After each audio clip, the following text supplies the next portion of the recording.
Hey everyone, Sam here, welcome to my channel.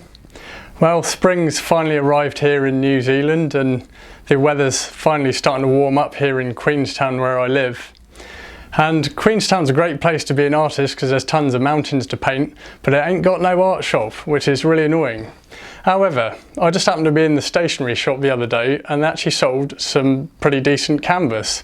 The only thing is it was an odd size, 12 inches by 36 inches. But then I was thinking, maybe I could do some paintings on this. I display some of my artworks in a gallery in Wellington, which is the capital of New Zealand, and it's also right by the coast.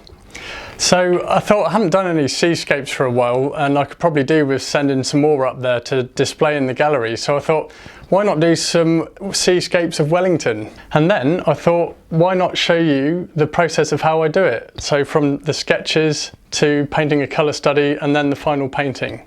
So in this video, I'll show you how I designed the composition in my sketchbook and what pencils I used. And then I'll also show you how I painted the colour study. Now, colour studies are great because they're kind of like small paintings in their own right and you can sell them as well. Click on the link below for the written notes that accompany this video if you want to have a go at painting this, and feel free to use the photos and copy it if you like. Also, you can follow me on Instagram, which I update frequently, so if you want to see any of my new art and other arty things, that's a place to follow. And also I'll put my name tag at the end if you want to scan it with your phone. Anyway, let's roll the video. My painting process started with me scrolling through some photos I'd taken of the Wellington coast. And these photos caught my eye because they've got all the elements for a successful seascape painting. It has the wild sea and rocks in the foreground, cliffs and a headland, a good lighting dynamic and really good cloud reference, all of which I can use. After that, I selected a few photos I was going to use and then I cropped them to see what they might look like on a 12 by 36 inch canvas. And once I was happy with these photos, I started sketching some compositions.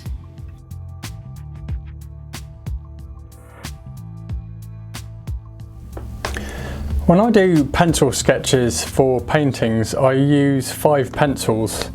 So I've got 2 hard pencils, a 4H and a 2H, my kind of neutral pencil, which is an HB, and then 2 soft pencils, a 2B and a 4B. And with these pencils I can achieve a range of tones for my drawings, which I'll then be able to employ in the painting. The 4H and 2H pencils are hard pencils, so they produce much lighter marks, so I'd use these pencils for shading in distant landforms like cliffs or mountains. And then the 4B and the 2B are much softer, so they produce a much darker mark. So for my darkest values, which will be in the foreground of a picture, I would use these pencils. My method of drawing is similar to the artist Ted Kautsky, and this is where I use a craft knife to sharpen my pencil and then the sandpaper to file it at an angle, like this.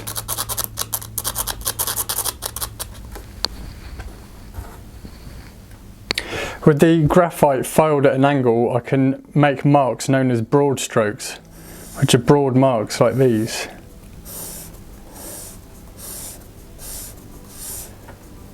And then I can also use the tip of the pencil to make finer details.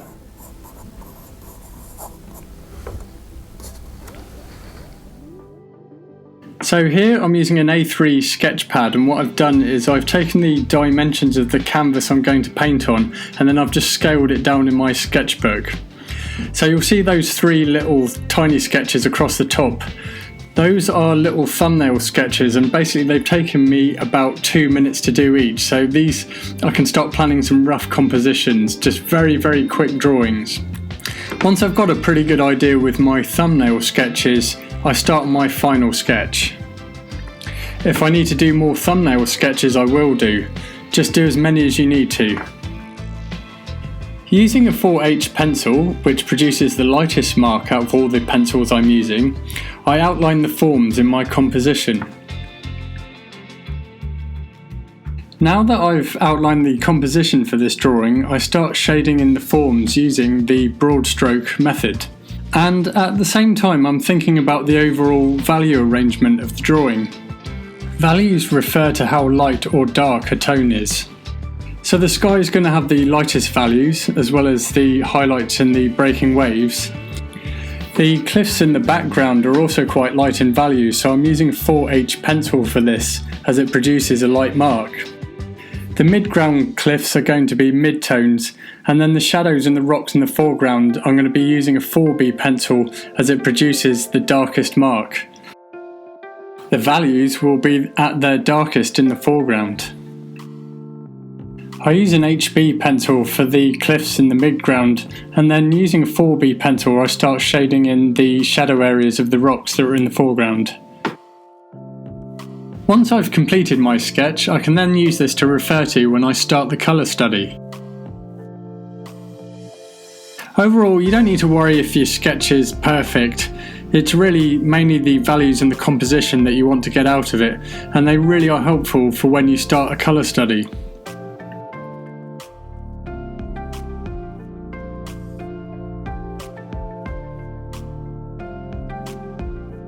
I'm painting on a 12cm by 36cm canvas, and what this is just loose canvas which I've taped to a board with masking tape. Afterwards I've applied a layer of burnt sienna which helps to warm up the painting, and it helps with colour and tone.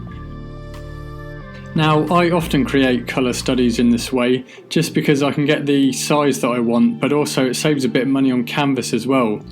And loose canvas can easily be mounted and framed afterwards, so they make great little paintings in their own right. I use a number 1 round brush to sketch out the composition with burnt sienna mixed with a bit of liquid, and I'm going to be using liquid throughout this painting just because it speeds up the drying. The colours I'm going to be using include titanium white, burnt sienna, yellow oxide, cadmium yellow, cadmium red, perylene crimson, ultramarine blue and phthalo green.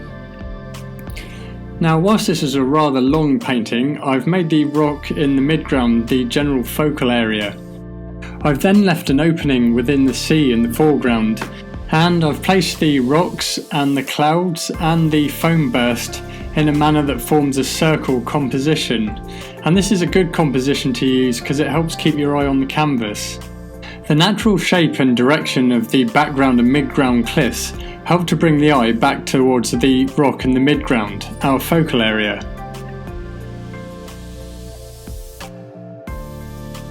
Now to start adding some colour.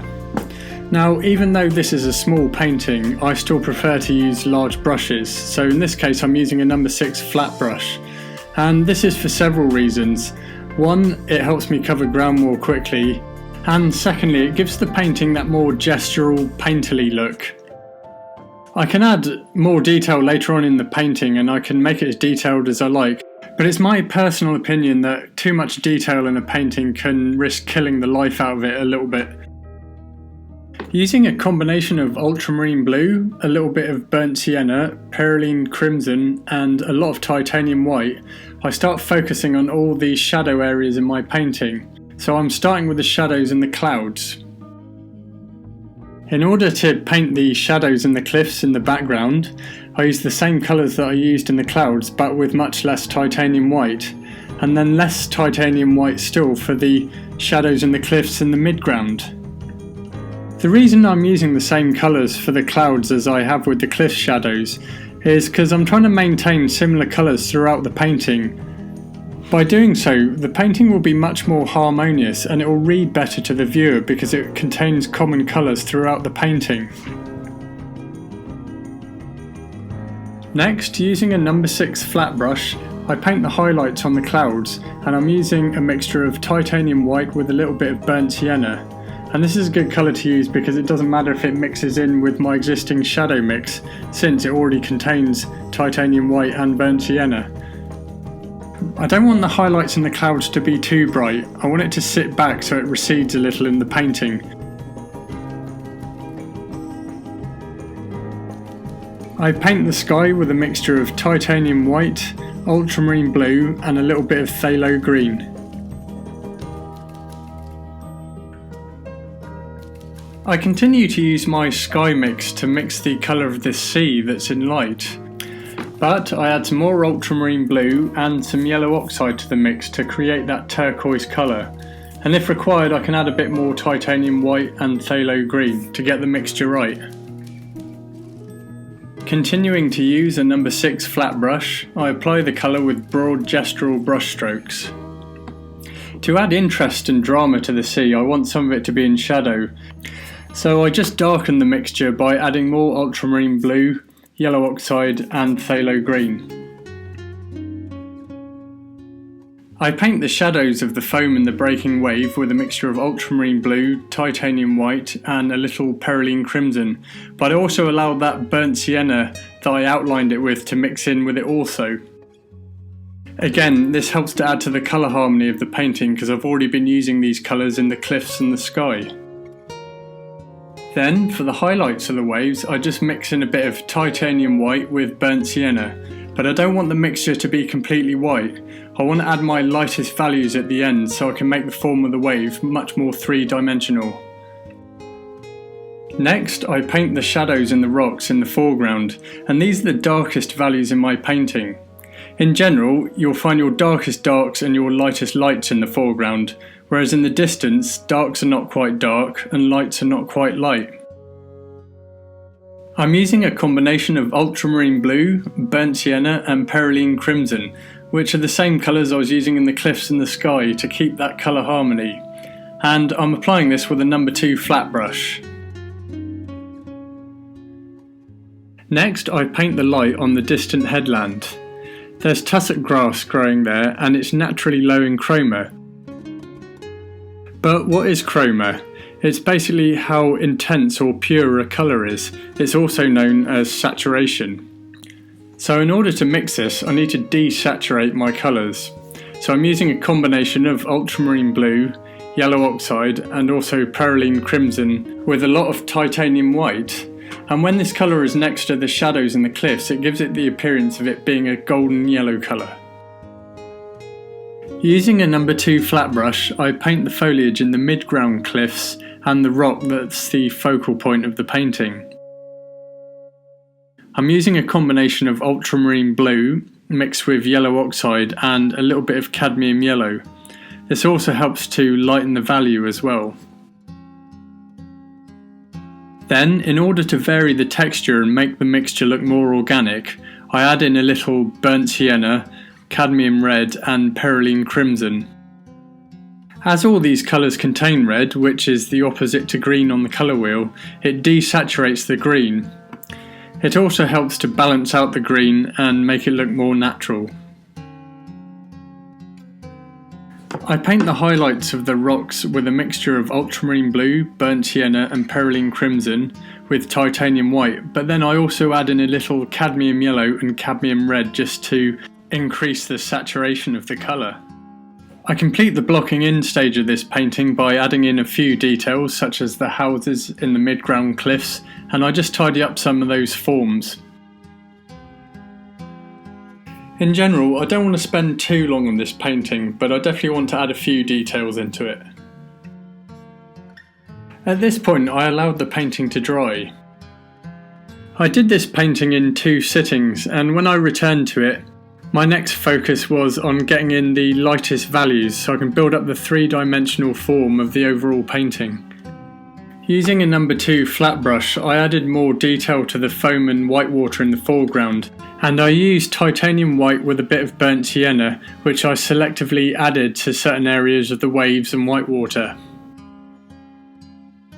Using the same colour combinations that I used in the blocking in stage, I tidy up the forms of the shadows in the breaking waves and the shadow in the sea in the foreground.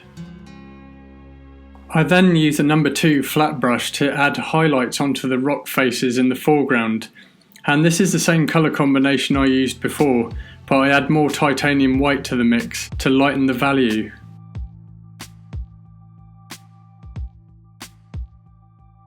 I finish up this painting by just adding a few final details here and there and just tidying up the forms overall. So I'll just quickly go over some of the points that I've covered in this video. So I've started off with my sketchbook and I've used 5 pencils. I've used a 4H and a 2H which produce lighter marks, and then for my darker values in the drawing I've used a 2B and a 4B. I've also used the broad stroke pencil mark method used by the artist Ted Kautsky to shade in my drawings. My pencil sketches help me plan the composition and establish the overall value arrangement. I started my colour study by mostly establishing my dark values first, before painting the light ones. I've consistently tried to use similar colours throughout the painting so it's more harmonious and so that it reads better to the viewer. And finally, I've saved my lightest values until the end of the painting. And just before I finish the video, a quick tip on painting the illusion of droplets of water in a foam burst is to use a dagger brush. And this is probably the one time I would recommend dabbing it to create those little droplets. I also work the brush in different directions to add texture to the foam burst. And with that, this little painting is complete.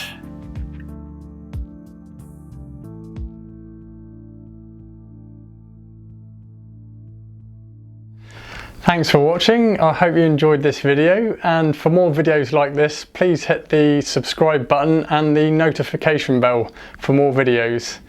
Also, let me know if you'd like to see a video of the final painting. It's the one just behind me here, which I'm only about halfway through at the moment, but if you'd like to see a video on that, then let me know in the comments section below. You can follow me on social media, including Instagram, which I'm on a lot, also Facebook, and Steemit and Minds also.